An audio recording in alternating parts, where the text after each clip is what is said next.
은혜 받으실 말씀은 열왕기상 18장 30절에서 35절입니다. 열왕기상 18장 30절에서 35절입니다. 엘리야가 모든 백성을 향하여 이르되 내게로 가까이 오라. 백성이 다 저에게 가까이 오매 저가 무너진 여호와의 단을 수축하되 야곱의 아들들의 지파의 수요를 따라 12돌을 취하니 이 야곱은 여호와께서 옛적에 저에게 임하여 이르시기를 내 이름을 이스라엘이라 하리라 하신 자더라. 저가 여호와의 이름을 의지하여 그 돌로 단을 쌓고 단으로 돌아가며 곡식 종자 두세 알을 용납할 만한 도랑을 만들고 또 나무를 버리고 송아지의 각을 떠서 나무 위에 놓고 이르되 통넷에 물을 채워다가 번제물과 나무 위에 부으라 하고 또 이르되 다시 그리하라 하여 다시 그리하니 또 이르되 세 번 그리하라 하여 세 번 그리하니 물이 단에서 두루 흐르고 도랑에도 물이 가득하게 되었더라. 아멘. 영상을 통한 금빛 성가대의 찬양과 연주가 있겠습니다. 오늘 말씀은 15교구장 해외교구장이신 문신현 목사님께서 갈멜산 재단의 교훈 두 번째 말씀을 증거해 주시겠습니다. 사랑하는 성도 여러분, 오늘은 갈멜산 재단의 교훈 두 번째 말씀을 드리도록 하겠습니다. 지난번 제 설교 시간에 갈멜산 재단의 교훈 첫 번째 말씀을 드렸죠. 오늘 본문의 배경을 보게 되면 이스라엘의 아합 왕이 바알을 숭배하는 시돈 왕의 딸 이세벨과 결혼을 하면서 바알과 아세라라는 우상을 많이 이스라엘에 들여오게 됩니다. 반대로 하나님의 제사장들과 여호와의 제단은 죽이고 회파하게 됐습니다. 그 당시의 선지자는 엘리야 선지자였었는데요, 엘리야 선지자의 입장에서 보게 되면 지금 우리가 직면하고 있는 코로나 상황보다도 더 열악한 그런 환경이라고 해도 과언이 아닐 것입니다. 이러한 열악한 상황 속에서 엘리야 선지자는 불의 응답을 끌어내려서 무너졌던 갈멜산 제단을 살려내고 승리의 불길이 타오르는 제단으로 만들어 하나님께 영광을 돌렸습니다. 우리도 코로나의 이 어려운 상황 속에 있지만은 절망하거나 또 좌절하지 말고 더욱 축복받는 성도들이 되어야 되겠고요, 우리 만민재단도 갈멜산 재단처럼 오히려 승리의 불길이, 축복의 불길이, 은혜의 불길이 타오르는 그런 재단이 되어야만 되겠습니다. 오늘 본문은 바알이라는 우상과 하나님 중에 누가 참신인가 내기를 하는데요, 번제단 위에 송아지 제물을 올려놓고 각자 자신들의 신에게 간구를 합니다. 그래서 불로 응답하는 신이 참신이라는 영적인 대결을 벌이는 그런 이야기입니다. 본문에 있는 그 19절 이하를 보니까 바알의 거짓 선지자 450명, 또 아세라의 거짓 선지자 400명, 모두 850명 아닙니까? 먼저 자기 신에게 불의 응답을 받기 위해서 펄쩍펄쩍 뛰고 나중에는 그래도 안 되니까 칼과 창으로 몸에 상처를 내서 막 피가 솟구쳐 나오게 하고 요란을 떨어봅니다. 그러나 불이 임하지 않습니다. 바알은 불로 응답일 수 없는 죽은 신, 우상이기 때문이겠죠. 그렇지만 하나님은 살아계신 참신이기 때문에 엘리야가 간절히 기도했을 때 승리의 불로 응답해 주셨습니다. 자, 가만히 보면 거짓 선지자들은 숫자도 많습니다. 850명이나 됩니다. 또 아합 왕이 배후에 있기 때문에 권력도 있습니다. 재정도 풍부합니다. 그래서 거대하고 멋진 제단도 만들어 놓았을 겁니다. 많은 무리를 선동했기 때문에 많은 백성들이 그 주변에 있었습니다. 그렇지만 엘리야 선지자는 어떻습니까? 혼자입니다. 마음을 같이 해서 도와주는 사람도 없습니다. 권력도 없습니다. 재물도 없습니다. 제단도 다 무너진 볼품없는 회파된 제단만이 있을 뿐입니다. 거짓 선지자들에 비해서 없는 것이 너무나도 많습니다. 그렇지만 엘리야 선지자에게는 거짓 선지자들에게는 없는 것 세 가지가 있었습니다. 불로 응답받기 위해서는 꼭 필요한 이 세 가지가 있었는데요, 이 세 가지가 무엇일까요?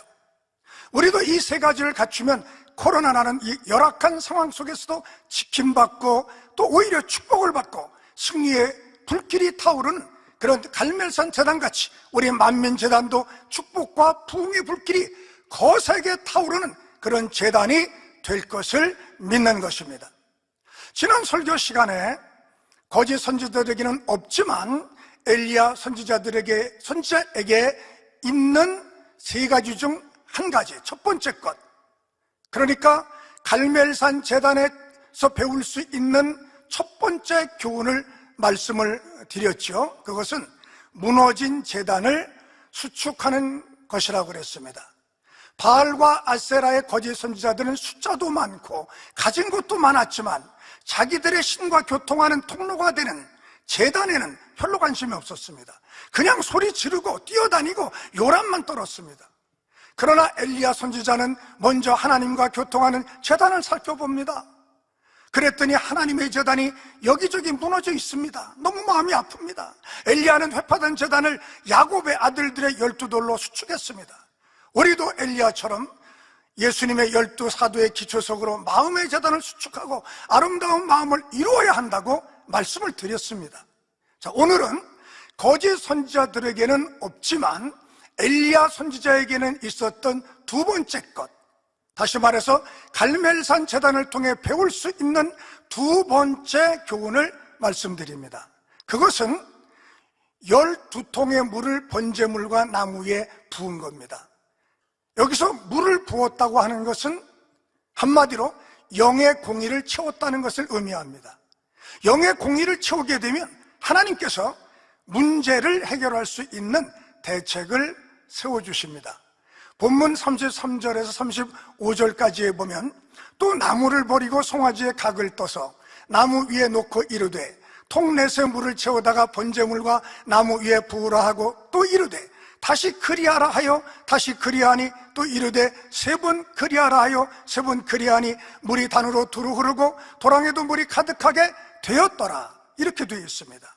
한 번에 4통씩 3번씩 반복해서, 그러니까 모두 12통의 물을 번제물과 나무에 부었습니다. 흠뻑 젖었겠죠?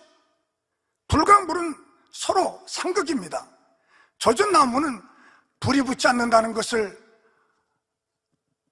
엘리야가 모를 리가 없을 텐데, 엘리야는 왜 이렇게 불로 번제물과 나무를 흠뻑 적셔놓고, 물로 번제물과 나무를 흠뻑 적셔놓고 불이 떨어져 번제물과 나무가 타기를 바라고 있었을까요?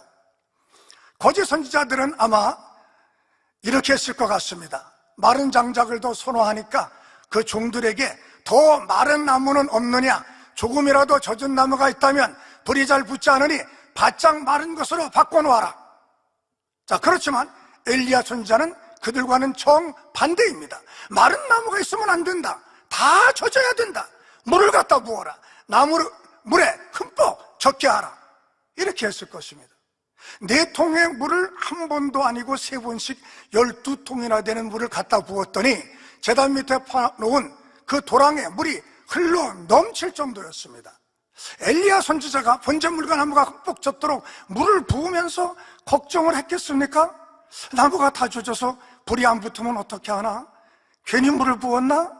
이렇게 걱정하고 의심했겠습니까? 아닙니다. 절대로 아니겠죠. 그렇다면 엘리야 선지자는 왜 이렇게 젖은 나무는 불이 잘 붙지 않는다는 것을 알면서도 나무가 다 젖도록 많은 물을 갖다 부었을까요? 여기서 우리는 숫자 12에 대한 영적인 의미를 알아볼 필요가 있습니다. 영적으로 12라고 하는 숫자는 아주 중요한 의미를 가지고 있습니다. 그렇기 때문에 하나님의 중요한 섭리를 설명할 때는 꼭 10이라는 숫자가 등장을 하는 겁니다.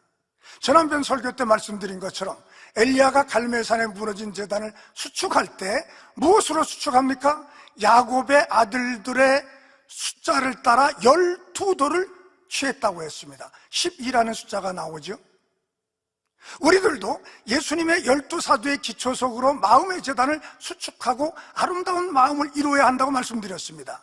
12기초석에도 10이라는 숫자가 나오지 않습니까? 자, 성경 요한복음 11장 9절에 보면은 낮이 12시가 아니냐, 사람이 낮에 다니면 이 세상의 빛을 보므로 실족하지 아니하고 라고 주님이 말씀합니다.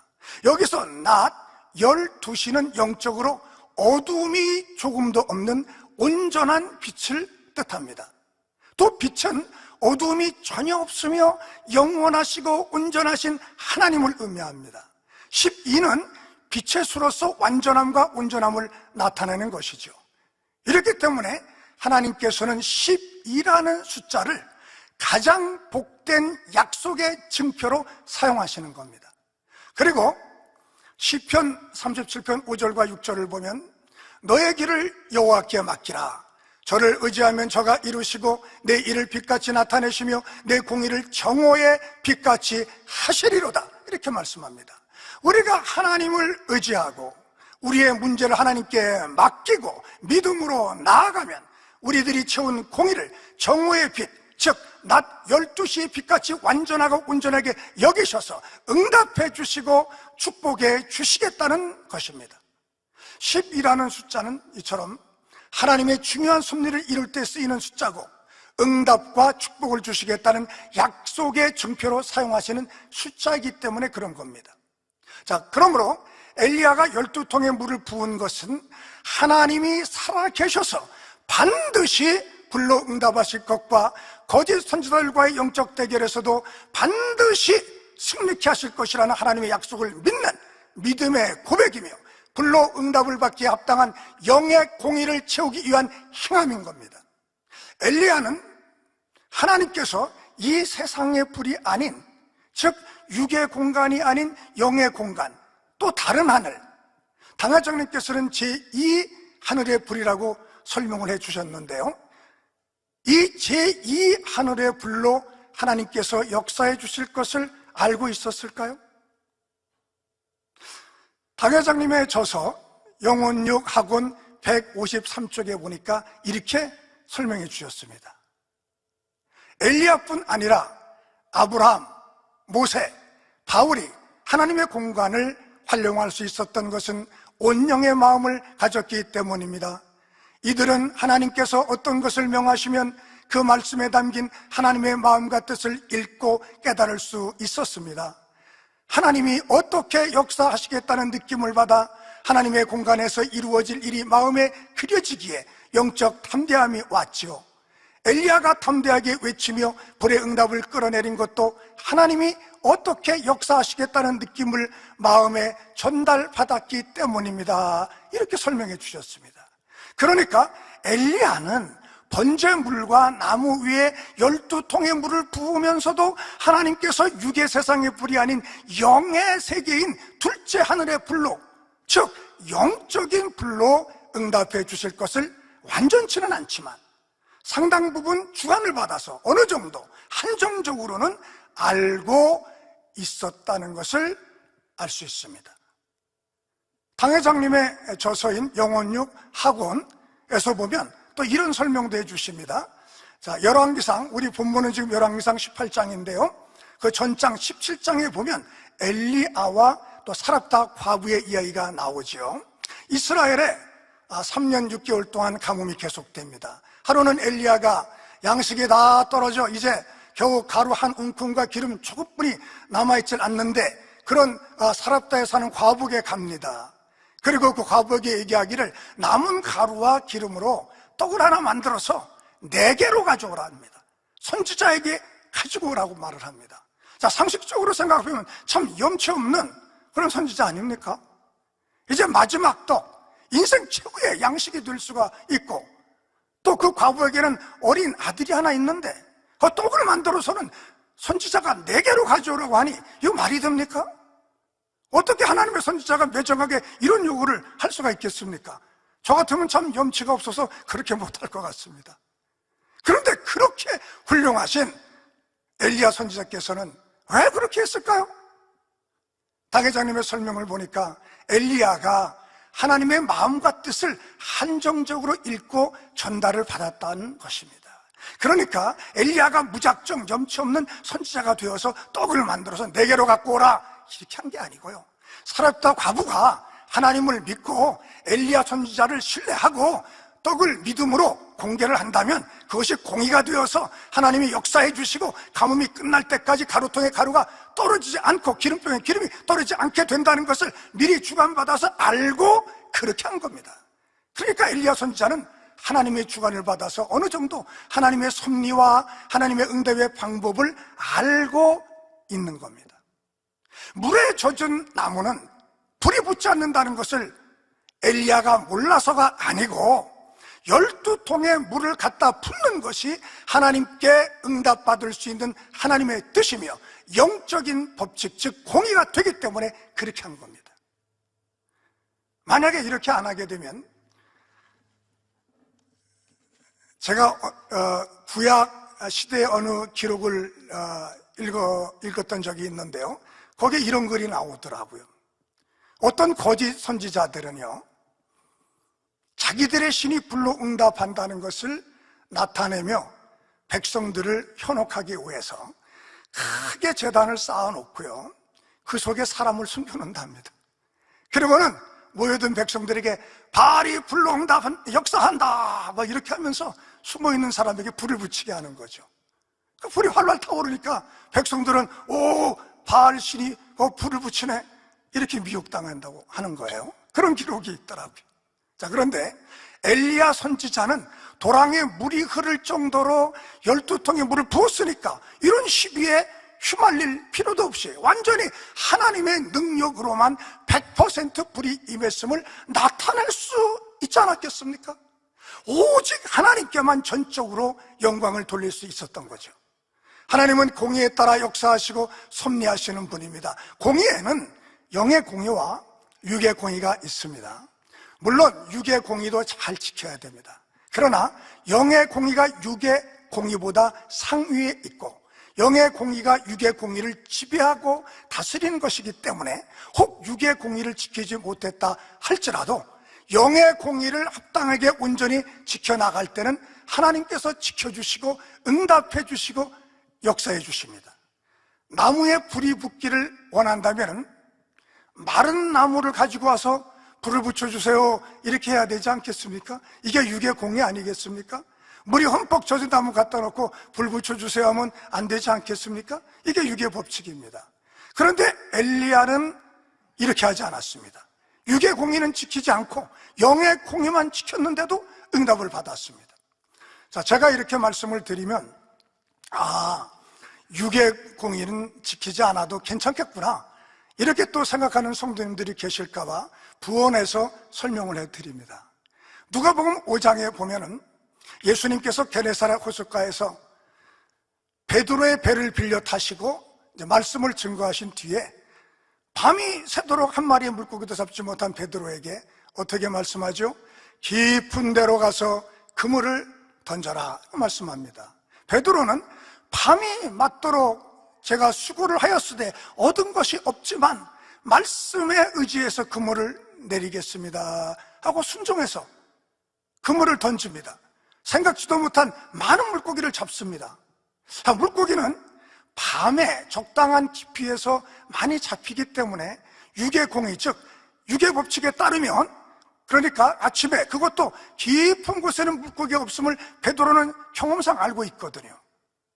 그러나 이러한 육의 법칙, 육의 공의를 어기고 예수님의 말씀에 순종해서 그물을 내린 겁니다.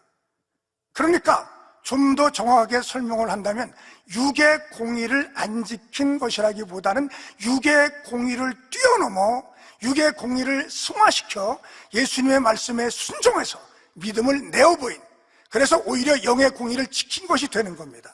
그러니까 영의 공의를 채우기 위해 정령 믿음으로 행해 나가면 육의 공의를 뛰어넘는 육의 한계를 초월하는 역사가 일어날 수 있다는 겁니다.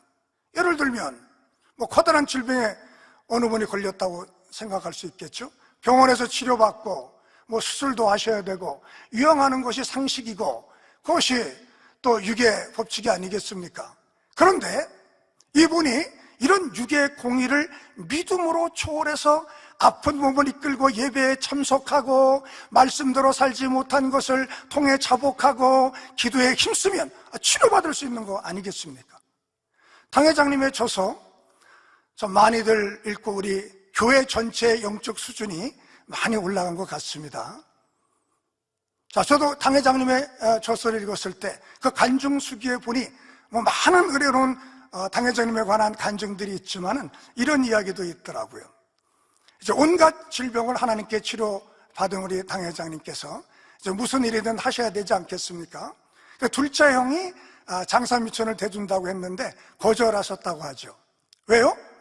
오직 하나님께 축복받아서 하나님께만 영광을 돌려야 되는데 만약에 축복받고 형통하게 되었을 때 형의 도움으로 이렇게 잘 됐다, 이렇게 말이 될 수도 있지 않겠습니까? 그래서 그렇게 형의 도움을 받지 않았다라고 기록되어 있더라고요. 책가게를 하셨는데요, 주일날은 쉬시고 술, 담배 피우는 학생들, 마시는 학생들은 출입금지를 또 시켰다고 하고요. 그리고 또 막 찬송을 부르면서 온 그 손님들에게는 전도도 막 하셨다고 기록이 되어 있더라고요. 엘리야처럼 육적으로 보면 장사가 안 되게 오히려 12통의 물을 부은 것과 비슷하지 않습니까?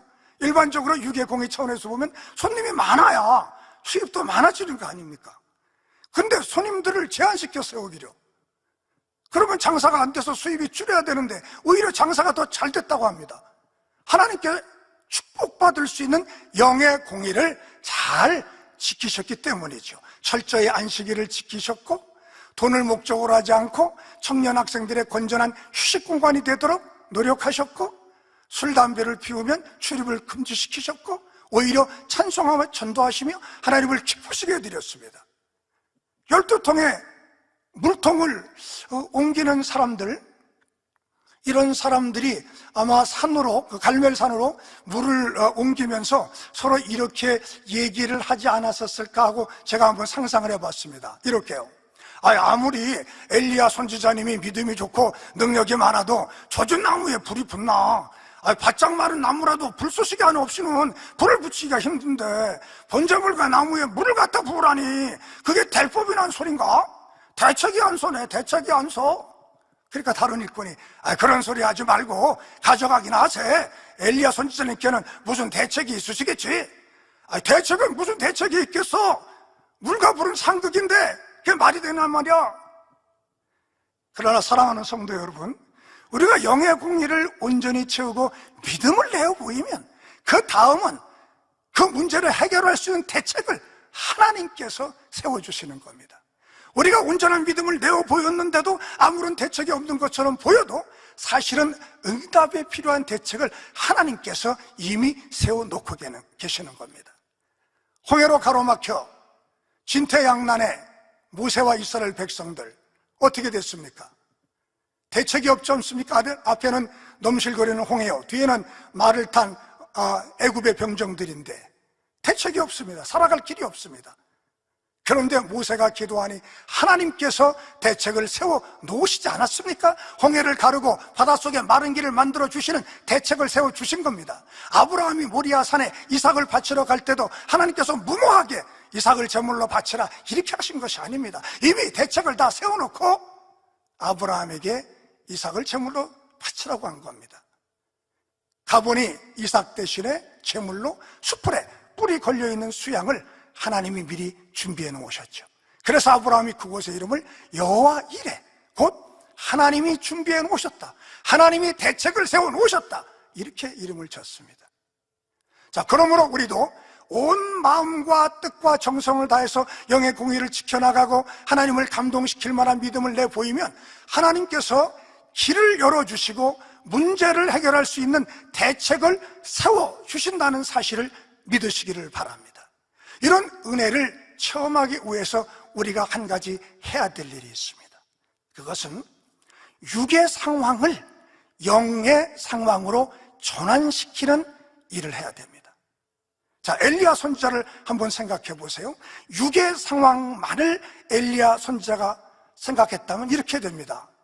야, 내가 아합 왕에게 지금 밑보여가지고 생명이 위태로워졌고 거짓 선지자들을 혼자 대결하다 보니까 너무 힘이 들고 숫자는 열세고 재정도 없고 돕는 자도 없고 권력도 없고 힘도 없고 어떻게 하면 좋은가? 왜 이렇게 되지 않겠습니까?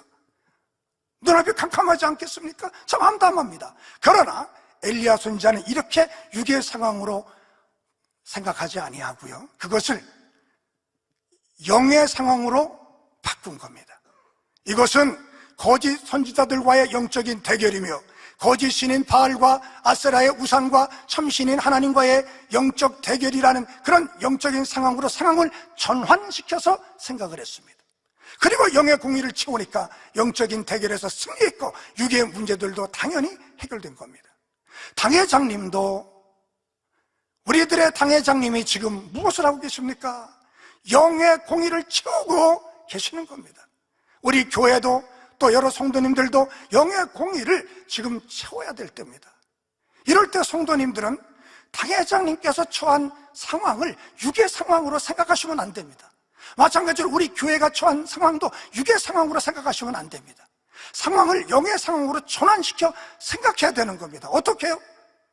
당회장님은 지금 세계를 이루시고 인간 경작을 완성하기 위해서 재창조의 권능 100%를 이루시기 위해서 공의를 채우고 계시다고 생각해야 되는 겁니다. 우리 교회도 엘리야 선지자가 처한 육의 상황처럼 그렇게 생각하면 안 됩니다.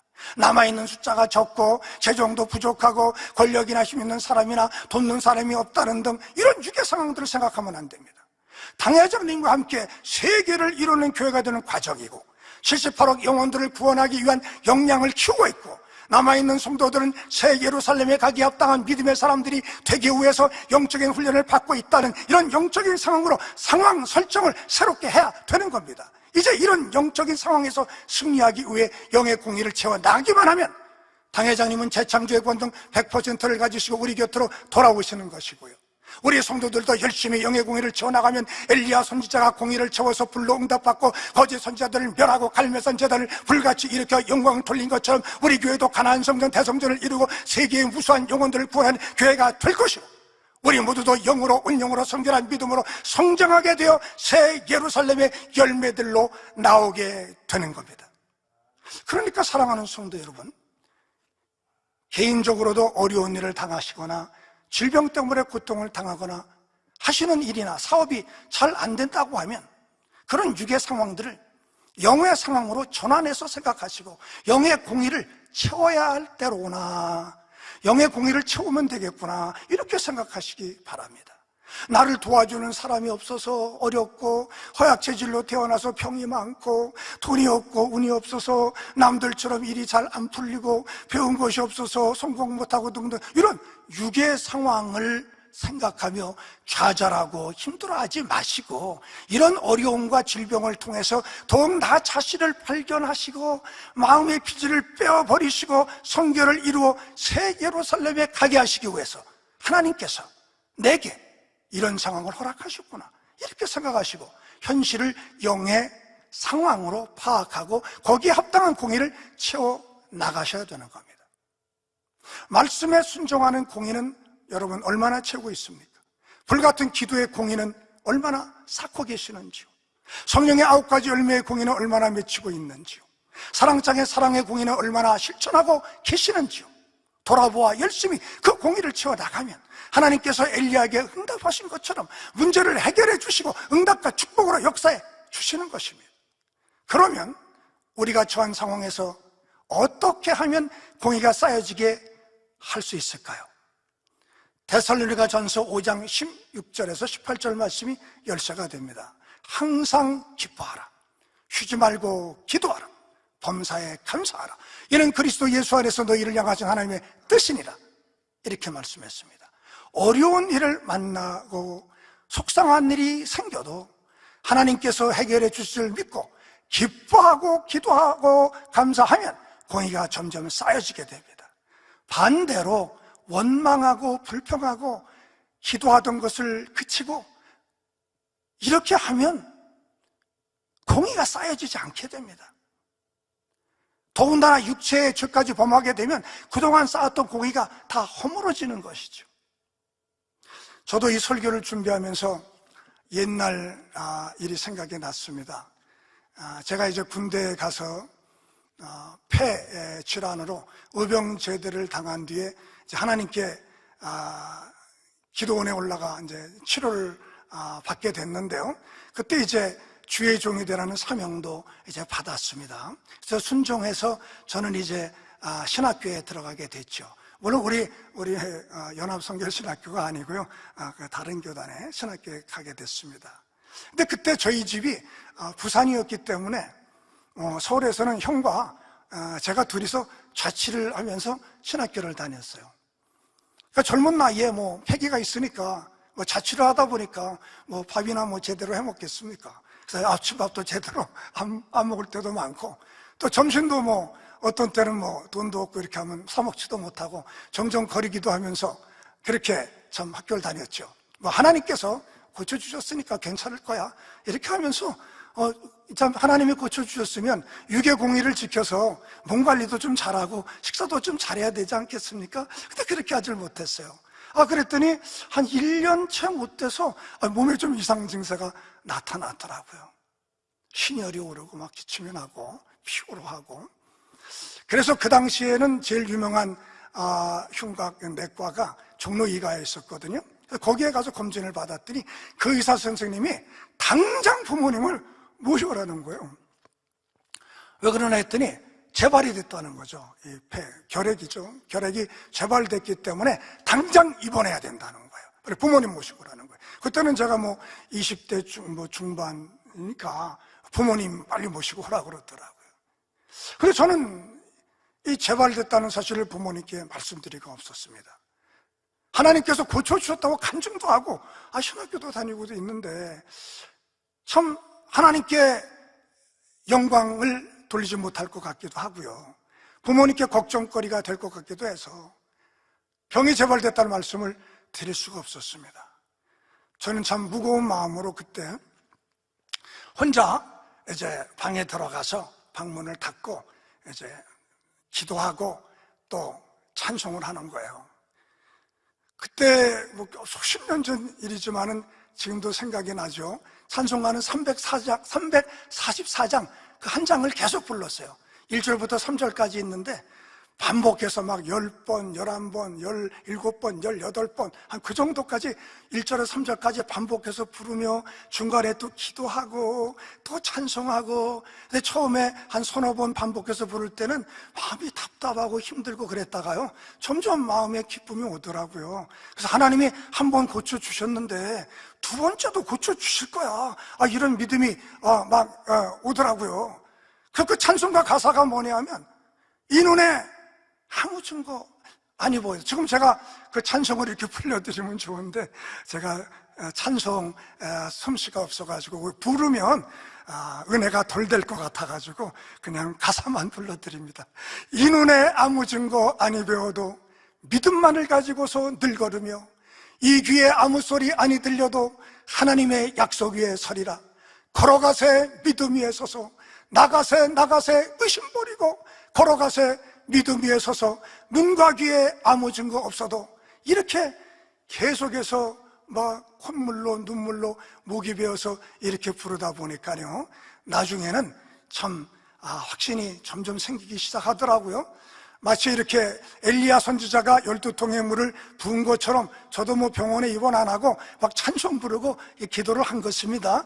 그래서 마음이 뜨거워져서 처음에는 답답하고 힘들었던 마음이 조금씩 기쁨이 오고, 와, 하나님께서 나를 버리셔서 내가 순종해서 신학교까지 왔는데 처음에는 하나님 왜 내게 이 병이 재발되게 하셨을까 답답했는데, 아니야, 하나님께서 이제 신학생이 되었으니까 더 믿음을 키워주시려고 아마 병을 허락하셨나 보구나, 더 기도하자, 한 번 고쳐준 하나님이 두 번째도 분명히 고쳐주실 거야.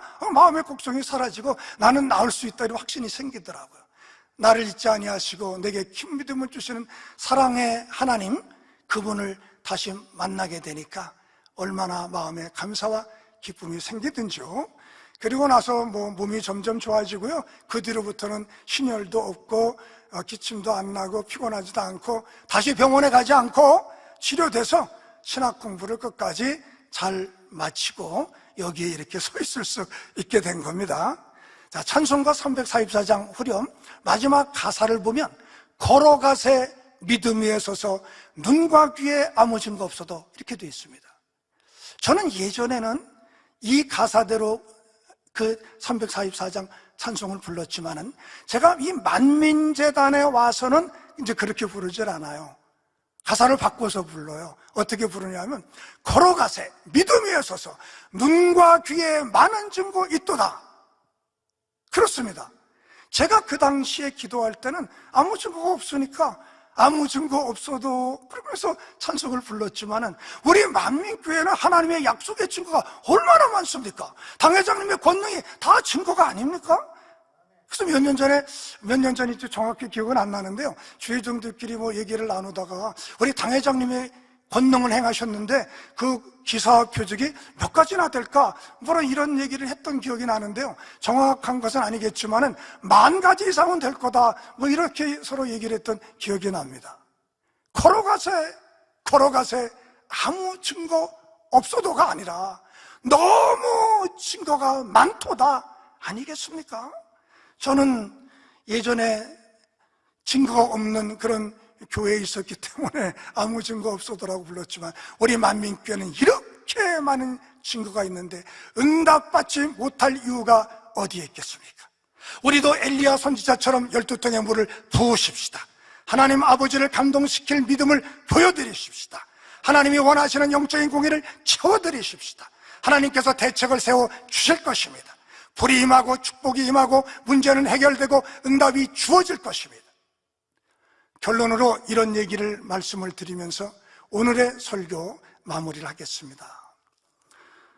너무 바빠서 하루하루를 힘들게 살아가고 있었던 성도가 있었는데요. 이렇게 바쁜데 언제 기도하고 성경을 읽을 시간이 있어? 너무 바쁜 일상 속에서 생활 후에 늘 힘들어 살아가고 있었죠. 어느 겨울 추운 날입니다. 그 허름한 아파트 관리소에서 방송이 나왔답니다. 수도관이 올 수가 있으니 수돗물을 조금씩만 틀어놓고 주무시라 하는 그런 방송입니다. 수돗물을 아주 조금 틀어놓았고 물방울이 똑똑 떨어지는 소리를 자장가처럼 들으며 잠이 들었답니다. 다음날 아침에 확인해 보니 화장실, 부엌 싱크대, 수도꼭지가 얼지 않고 물이 잘 나왔답니다. 몇 년 전에 물을 틀어놓지 않아서 수도가 얼어서 끔찍한 고생을 했던 그런 추억을 생각하면서 그저 몇 방울 똑똑 떨어지게 한 것인데 얼지 않은 것이 너무 감사했습니다. 물 한 방울의 기적이었죠. 그런데 그때 너의 영혼이 얼어붙지 않도록 은혜의 수도꼭지를 잠그지 말고 아주 조금씩이라도 계속 똑똑 떨어지게 틀어놓으라. 이런 마음의 소리를, 주님의 음성은 아니겠지만은 그런 마음의 음성, 마음의 소리를 듣게 되었답니다. 그날부터 그 성도님은 아무리 바빠도 힘들어도 하루의 기도를 몇 시간 동안 못하지만은 조금씩 시간을 내서 하기 시작하였고요. 하루하루 말씀 한 구절씩 암송하고 한 장씩 성경을 읽었답니다. 날씨가 추워지면 수도가 얼듯이 우리의 영혼도 우리의 신앙도 우리의 마음도 어려운 일을 당하고 힘든 세월의 골짜기를 지나갈 때는 얼어붙을 때가 있습니다. 지금 코로나로 인해서 더욱 이렇게 얼어붙을 때가 아닐까요? 이런 때를 대비하고 이겨나가기 위해서 엘리야처럼 12통의 물을 한꺼번에 붓지는 못한다 할지라도 조금씩 한 방울씩이라도 꾸준히 계속해서 영의 공의를 채워나가시는 여러분들이 되시기를 주님의 이름으로 기원해 드립니다. 말씀을 생각하며 함께 기도하겠습니다. 아버지 하나님, 크신 은혜와 크신 사랑에 감사를 드립니다. 오늘 엘리야 선지자처럼 영의 공의를 채워나가는 사랑하는 성도님들 되게 도와주시기를 원합니다. 아무런 증거도 없는 것이 아니라 우리는 당회장님을 통해서 얼마나 많은 증거가 있습니까? 이 증거를 붙잡고 믿음으로 나갈 때 영의 공의가 채워지게 되게 도와주시고, 좋으신 아버지 하나님께서는 하나님의 문제를 해결할 수 있는 대책을 세워주셔서 응답받고 축복받는 엘리야 선지자 같은 성도들 되게 하시고 갈멜산 제단 같은 우리 만민 제단이 될 수 있도록 축복해 주옵소서. 우리 주 예수 그리스도 이름으로 기도하옵나이다. 아멘.